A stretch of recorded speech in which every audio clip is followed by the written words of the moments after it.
Hello, everyone, and welcome to today's webinar, Technology Platforms for Monoclonal Antibody Development and Production. I am Marie Stone of LabRoots, and I'll be your moderator for today's event. Today's educational web seminar is presented by LabRoots and brought to you by Sino Biological. To learn more, visit sinobiological.com. We encourage you to participate today by submitting any questions you may have during the presentation. To do so, simply type them into the Ask a Question box and click Send. We'll answer as many questions as we have time for at the end of the presentation. You may also submit any technical issues here as well if you have trouble seeing or hearing the presentation. This webinar is educational and thus offers free continuing education credits. Please click on the Continuing Education window at the bottom of your screen to obtain your credits. I'd like to now welcome our speaker, Amy Sheng, Ph.D., Technical Account Manager, Sino Biological, US. Amy, you may now begin your presentation. Welcome, everybody.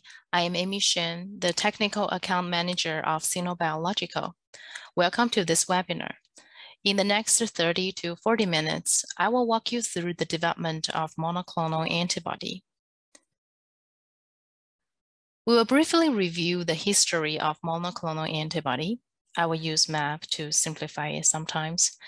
Then proceed to discuss three technologies we use: Hybridoma Technology, Phage display technology, and single B-cell antibody technology. Let us take an overview of MAP development. It has been a long history since the discovery of antibodies.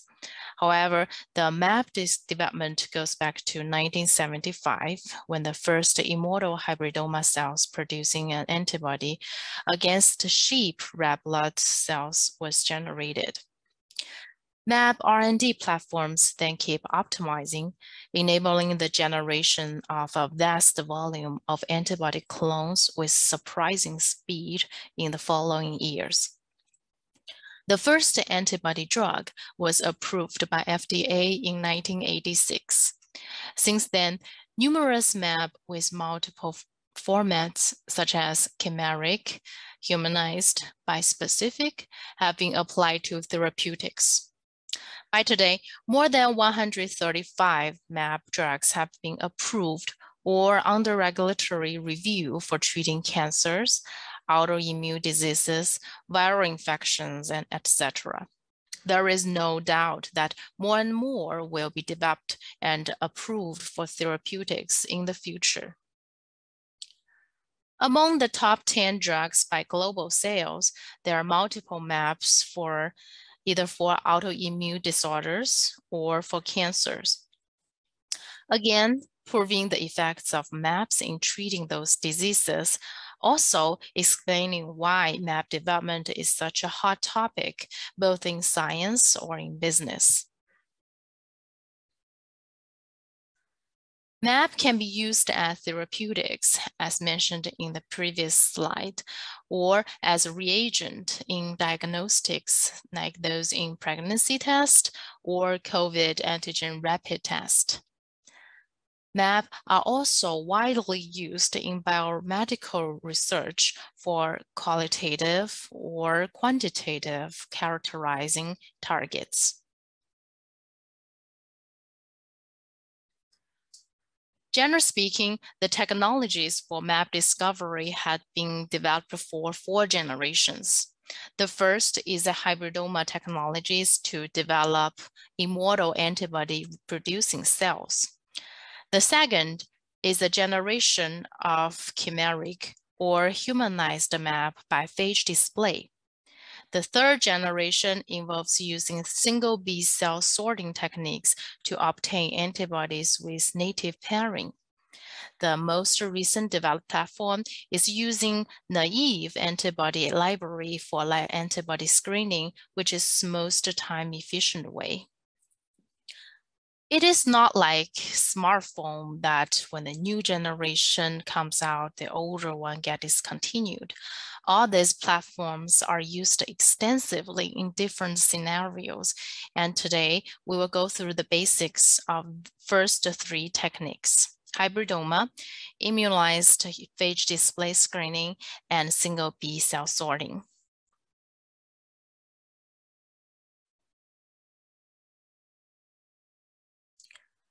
There are mainly 4 steps in hybridoma generation: immunization, cell fusion, clone screening, and antibody production. Immunization involves injecting the target immunogen into animals. It could be a rat, mouse, or rabbit in tightly controlled schedule to maximize the immune response. Once the serum titer tells that the animal is ready, antibody-producing B cells will be harvested and fused to melanoma cells. Selections will be applied to remove unfused melanoma cells, and unfused B cells will die off after a couple of days, leaving only hybridoma cells in the culture. Then these cells will be subjected to screening by ELISA, flow cytometry, or cell-based assay, etc., to obtain the best clones.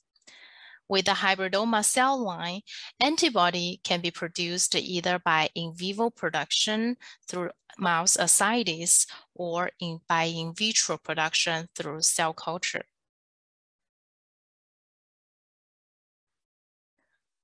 Immunogens are not restricted to one type. From DNA to protein to cells, they can all trigger immune response with careful design of experiments.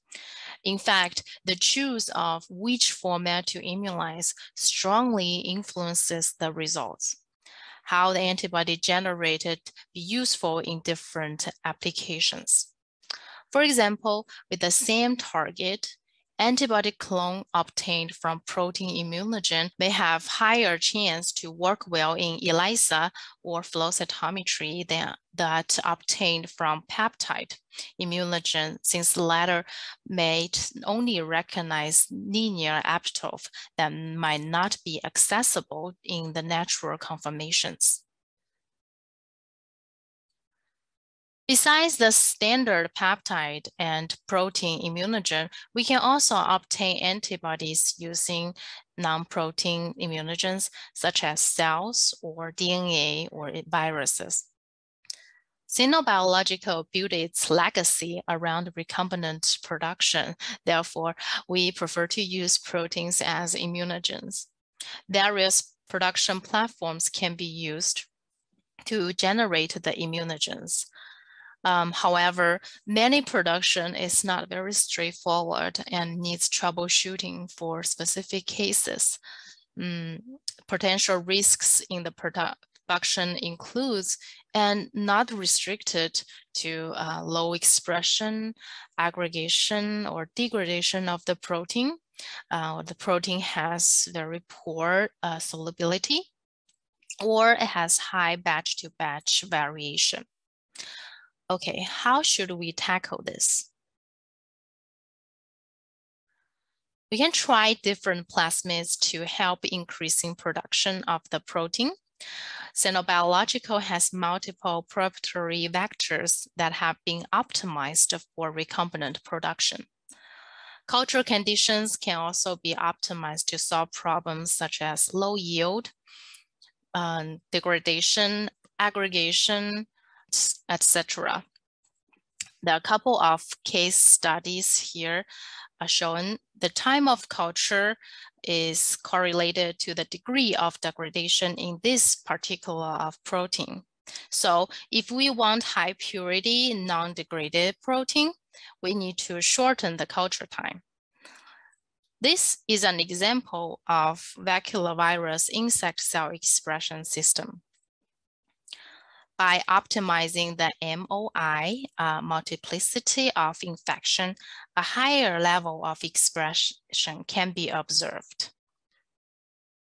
Immunization strategies determines if a good serum titer can be reached which is absolutely required for obtaining positive clones. Different immunization routes can be used.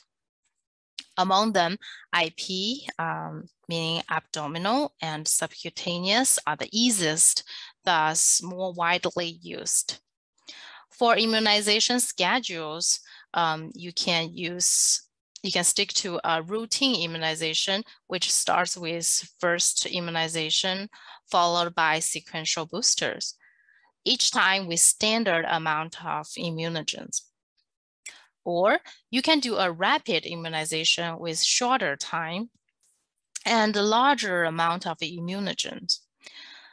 Adjuvants are also important in the experiments, especially for the target that exhibits low immunogenicity. A good choice of adjuvant can compensate that and increase the chance of obtaining positive clones.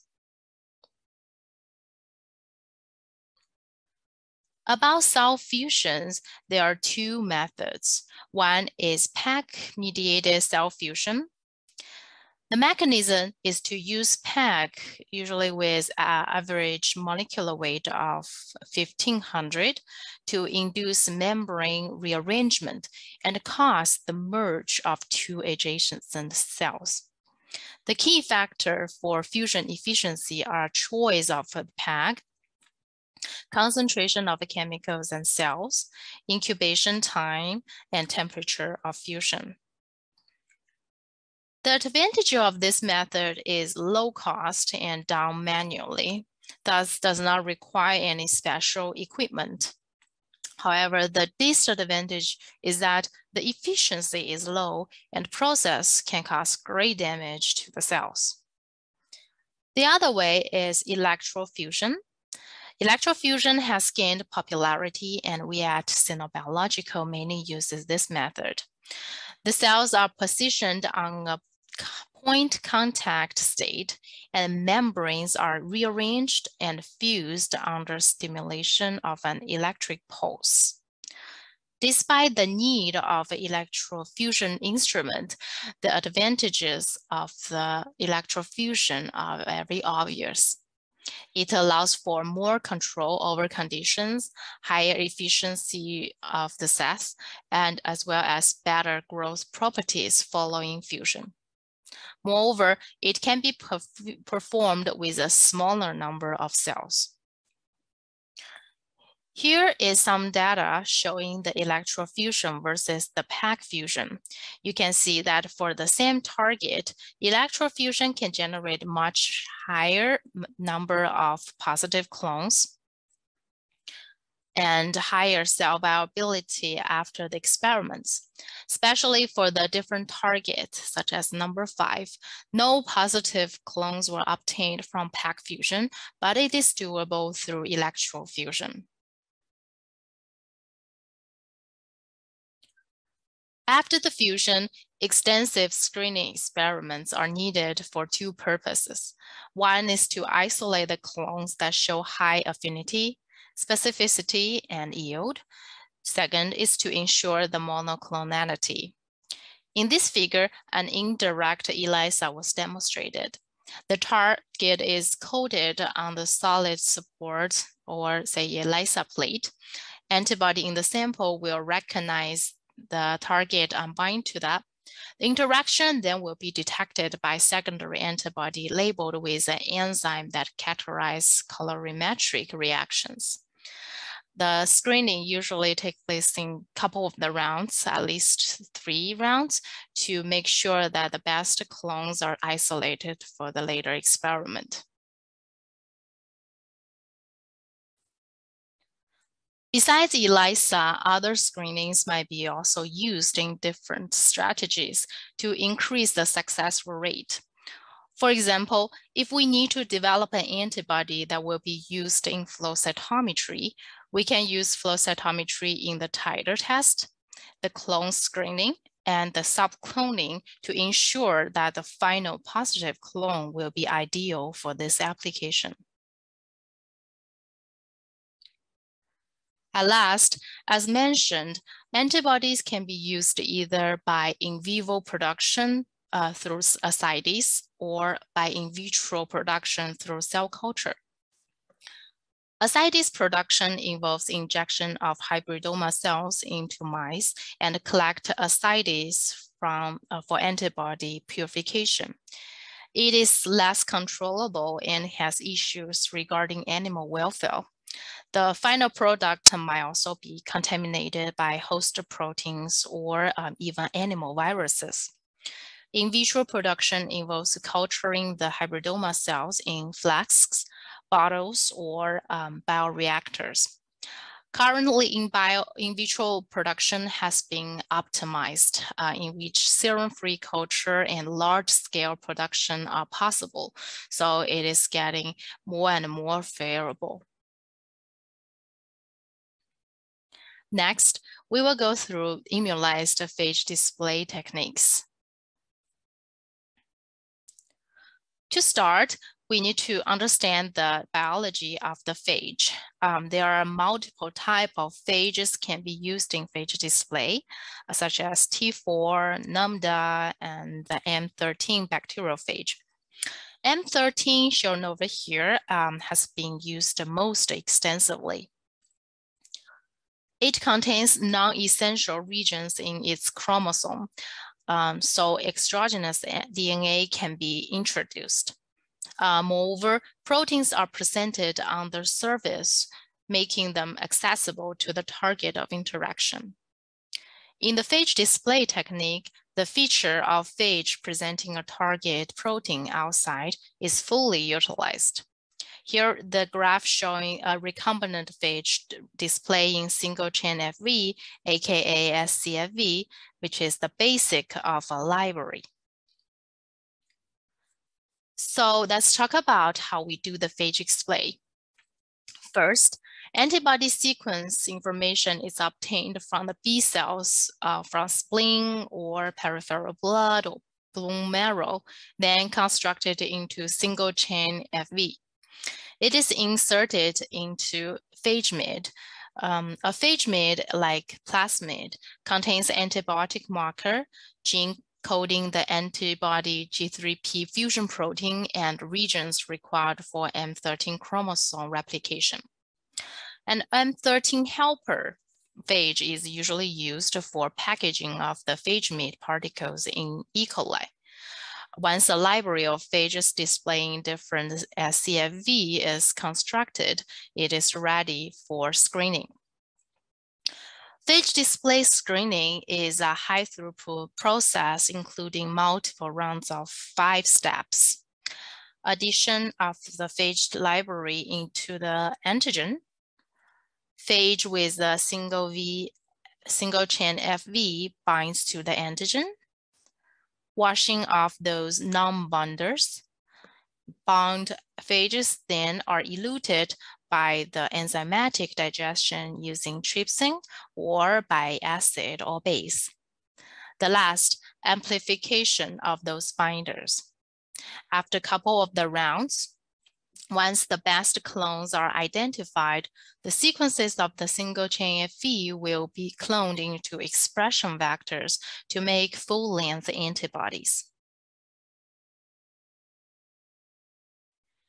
There are a couple of biopanning methods used in the screen.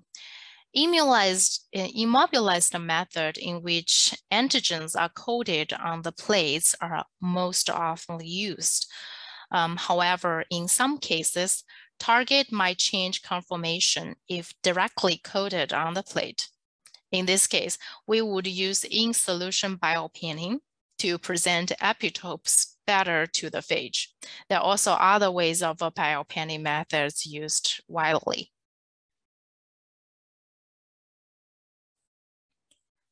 Consists of so many steps and so many rounds, phage display is not a simple experiment, and there are places can go wrong and can be optimized when dealing with special cases.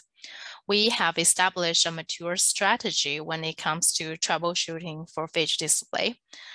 Changing the antigen coding conditions such as direct coding or biotinated antigen captured by immunized streptavidin will help the results. Careful selection of ELISA plates, blocking reagents, dilution gradient of library, coloring solutions, and playing concentrations are also ways to improve biopanning results.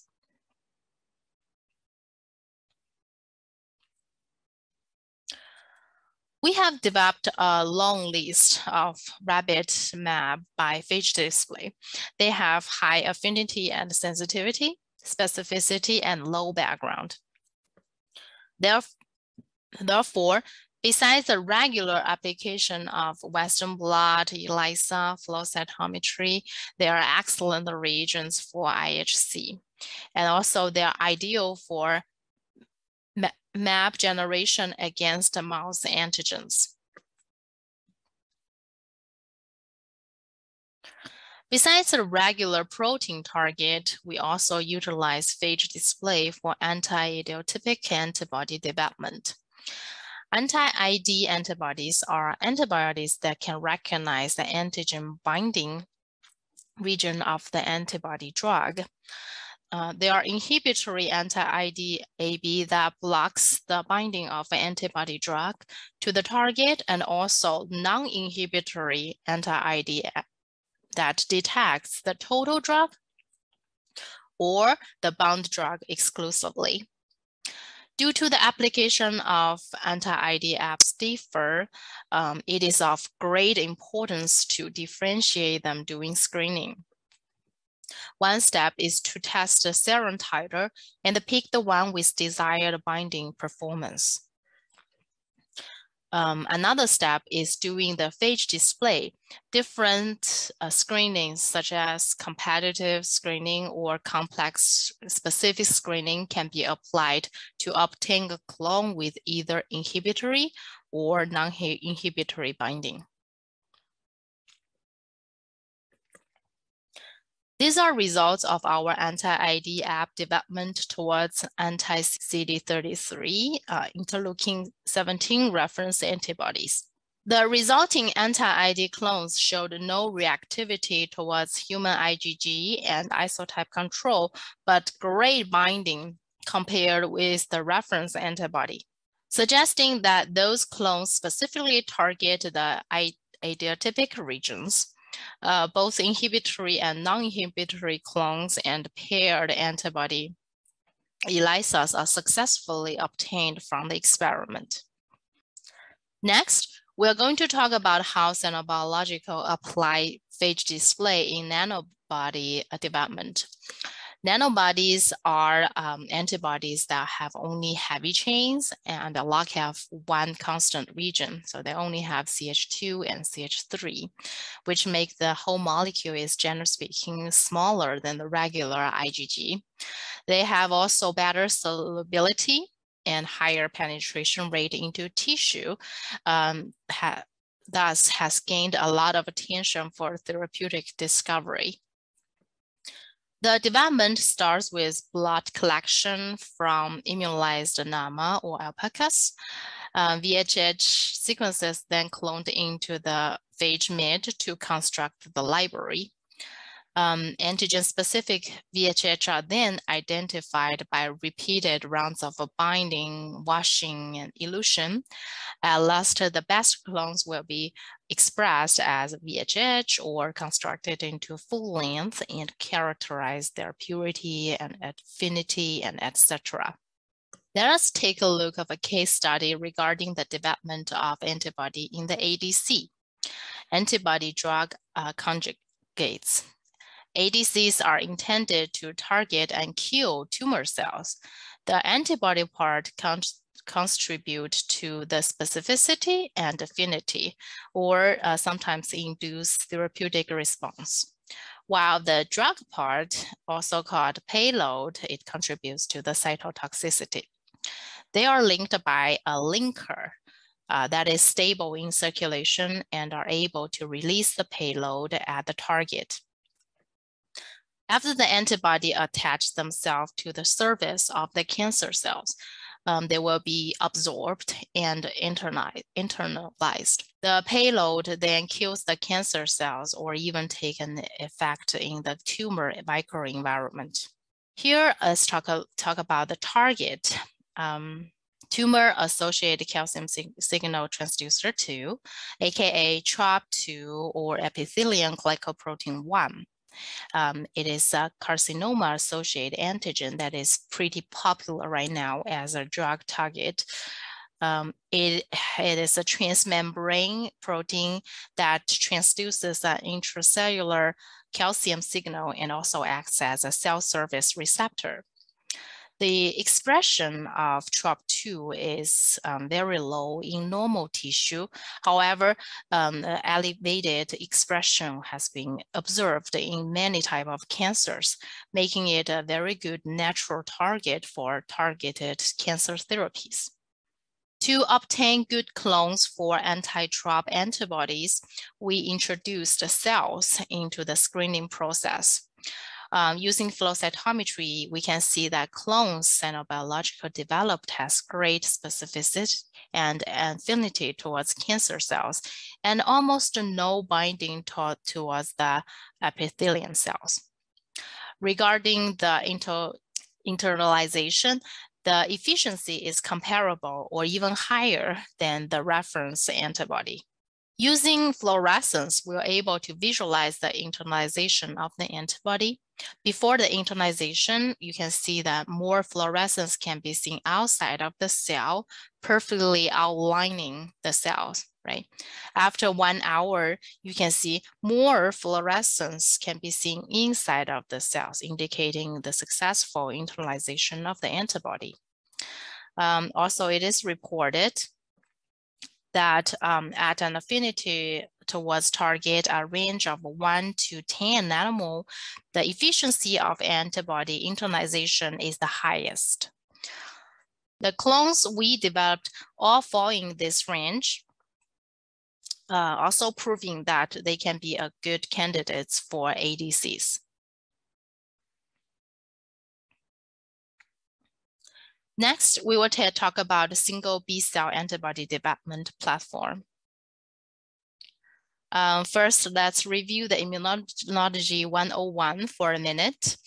As shown in the illustration, VDJ recombination occurs in pro-B cells in the bone marrow, pre-BCR B cell receptors, then emerges on the surface in pre-B cells.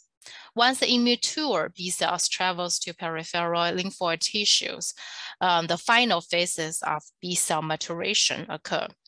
The mature B cells will carry IgD and IgM on their surfaces, and those mature B cells bound to foreign antigens will get activated. Then give rise to plasma cells for antibody secretion, and memory B cells who carry the B cell receptors. Single B cell sorting starts with collecting B cells from spleen or PBMC from immunized animals or infected patients.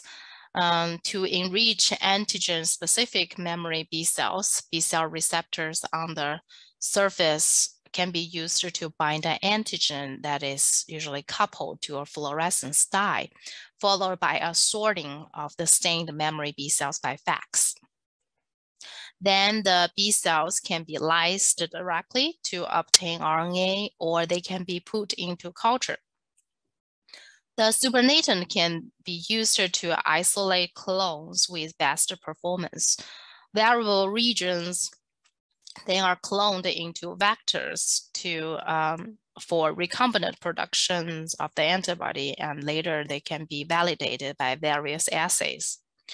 The advantages of single B cell platform is that the capacity of screening thousands and thousands of clones per round thus make it more time saving compared to hybridoma techniques.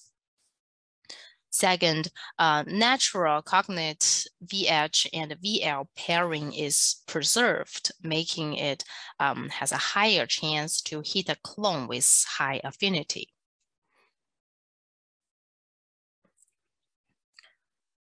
Here are the flow cytometry results showing how we select the single B cells by flow cytometry from 2 species of animals, mouse and rabbit. For mouse, since there are panels fully established and available, we sort those CD19 plus, IgM minus, and IgG1 plus, and IgD minus cells. In addition, as I mentioned, antigen labeled with fluorescence is used to sort out those antigen-specific B cells. For rabbit, we use SSC and FSC to sort out lymphocytes first, because there aren't many established markers to use. And then we select those are IgM minus and IgG plus cells and those specific to antigens. Then antibody gene amplification is performed to clone the variable regions of heavy and light chains to expression vectors for recombinant productions. Let's take a look of case study. For antibodies used in immunotherapy involving T cells, there are 2 main categories, agonists and antagonists. Agonists, those are ones can activate the target, and antagonists can suppress or block the targets. OX40 and its ligand partner OX40L are expressed on activated CD4 and CD8 T cells. Stimulating OX40 has shown it to be a candidate for therapeutic immunization strategies for cancer and infectious disease. Agonist antibody for OX40 have to show high agonistic activities, as well as good affinity and specificity in cell or animal models. Here we screened thousands of B cells and isolated 300 ELISA positive clones. Among them, 10 clones showed lower blocking activity compared to reference antibodies. Then we examined the agonistic effect of the antibodies in the cell and found our antibodies work similarly or even better than the reference antibodies. Besides that, affinity of them have been shown to excel.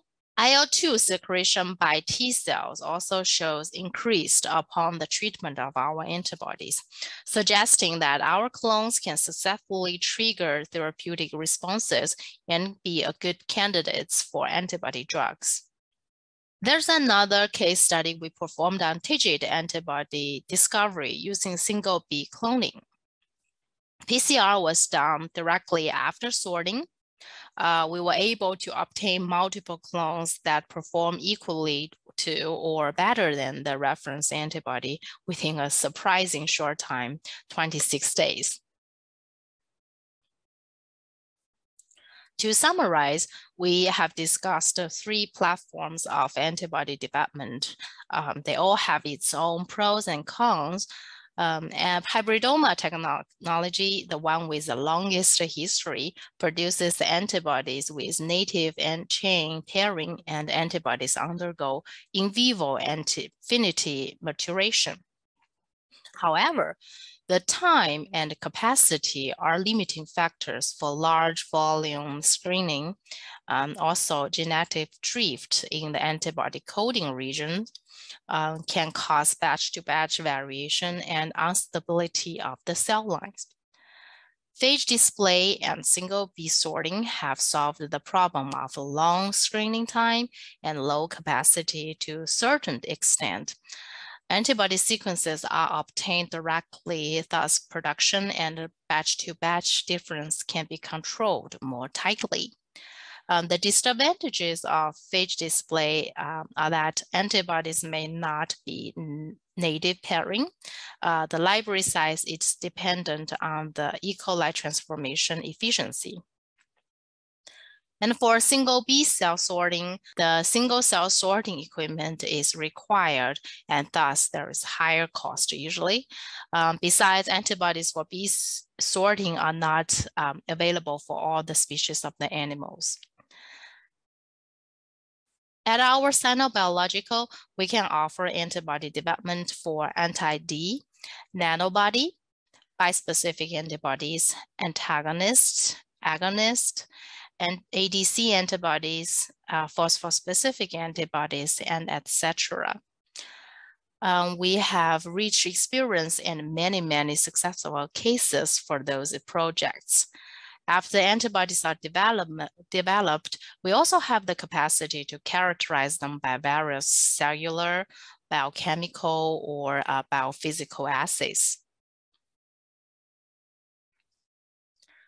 Sino Biological is one-stop reagent and CRO service provider.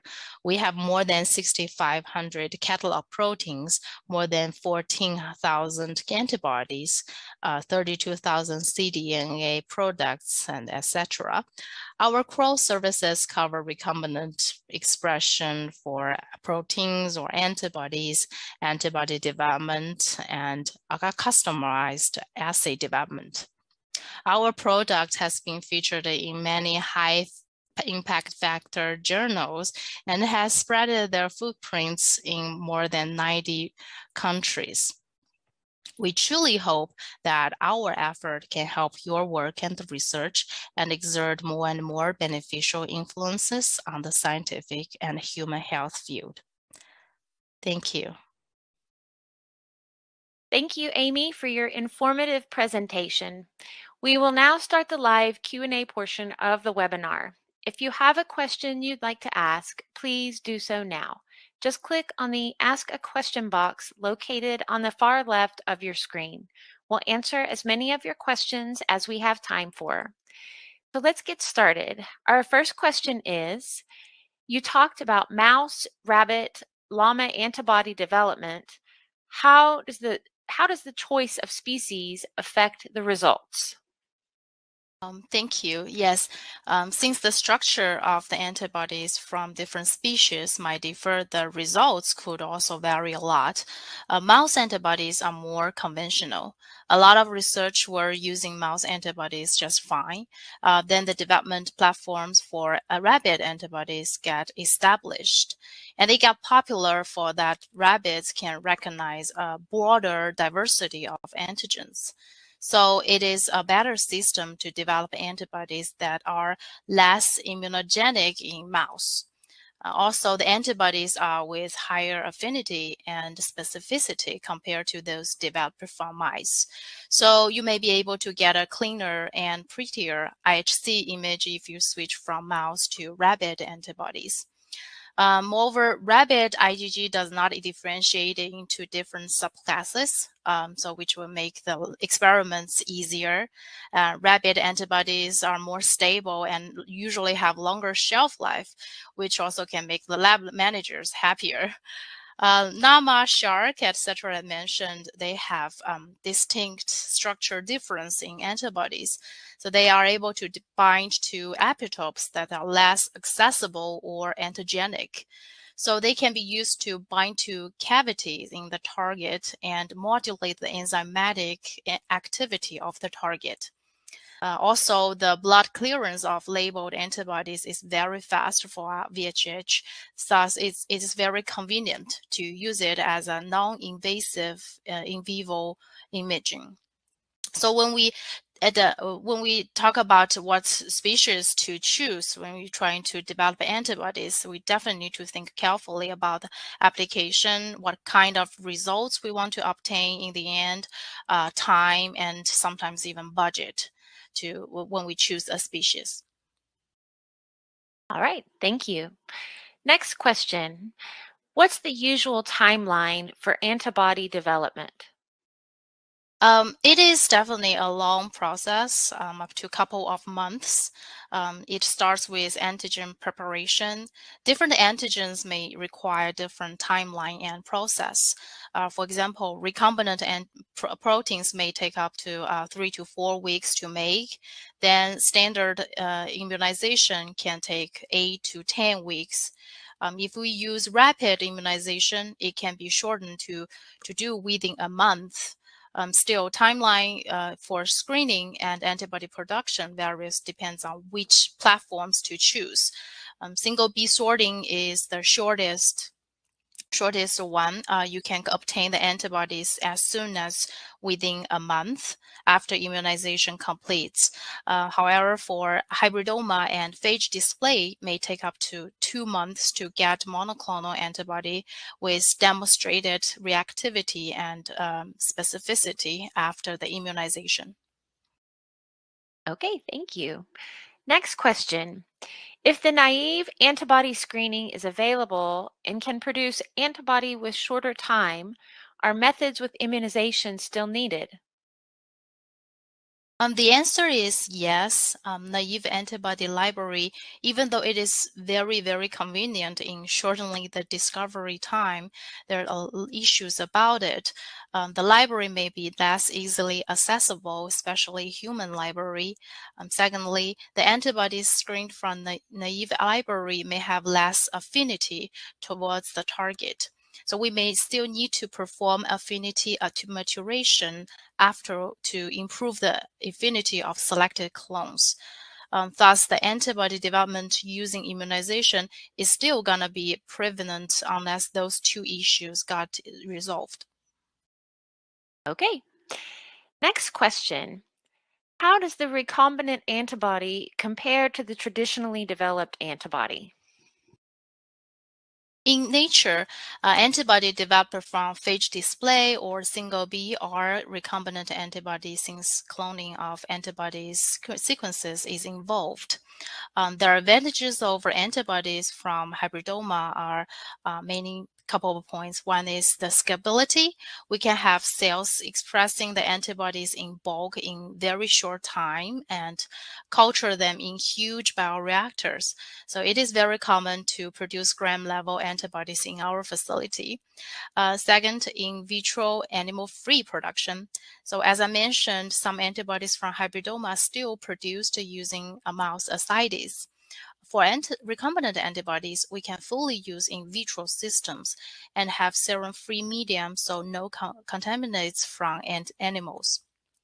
Thirdly, is possible to perform high throughput production and screening in the recombinant antibody platforms. For example, if we want to fully humanize or perform affinity maturation on an antibody, we can propose a list of different mutations on the sequences. And by recombinant technology, we can easily produce all the candidate antibodies and screen the one we want. The last one is that the recombinant antibody has higher consistency and less batch-to-batch variation. All right, thank you. Next question. What is the biggest obstacle for current antibody development? I think now the biggest obstacle is still the time of developing and establishing a good clone. When the pandemic just started, a lot of people were talking about isolating, neutralizing antibodies. So even though the whole world was speeding up and thousands of labs were focusing on that, only after it took 1 year to identify. So one solution to shorten the time is to use naive library, as we mentioned before. Another solution is to use computational analysis to obtain de novo sequence information from currently available data. And by high throughput sequencing and by high throughput screening to find a good clone in hope to respond with shortest time. Thank you. Next question. What information is absolutely needed when I want to develop an antibody? We need to know the target as much as possible, of course. What's the nature? Is that a small molecule? Is it protein, DNA, virus, etc.? If it's a protein, what's the sequence? Is the purity or stability good enough for immunization? Is the agent or immunogenic enough to trigger antibody production in animals? This will determine how we perform the immunization experiments. Second would be what's the application for the antibodies. As mentioned, antibody developed used for Western blot, ELISA, or flow cytometry might use different formats of antigens and use methods in testing and validation. So furthermore, other informations may be needed for specific cases. For example, we had cases to develop an antibody that recognized human version target, but not the mouse or rabbit or monkey version. These two targets have high percentage in the conserved region. In this case, we would need to start with much higher amount of positive clones and let them go through extensive counter screening to ensure the high reactivity towards the target, human target, but to have lowest cross reactivity towards the mouse or rabbit or monkey target. So in a word, antibody development is a lengthy, complex, and highly customized experiment. It is not just about getting the antibodies, but also about how it helps the design of whole project that use these antibodies. So therefore, more information we have in the beginning, the better antibodies we can obtain in the end. Thank you. It looks like we have time for one more question. How many specific clones can you obtain from single B sorting? It depends on the amount of cells sorted. Usually given premises of good titer and under standard protocol, the specific clones can be 10% to 40% of sorted cells, sometimes even higher. Thank you again, Amy, for your time today and your important research. We would also like to thank LabRoots and our sponsor, Sino Biological, for underwriting today's educational webcast. Before we go, I'd like to thank the audience for joining us today and for their interesting questions. Questions we did not have time for today and those submitted during the on-demand period will be addressed by the speaker via the contact information you provided at the time of registration. This webcast can be viewed on demand. LabRoots will alert you via email when it's available for replay. We encourage you to share that email with your colleagues who may have missed today's live event. Until next time, goodbye.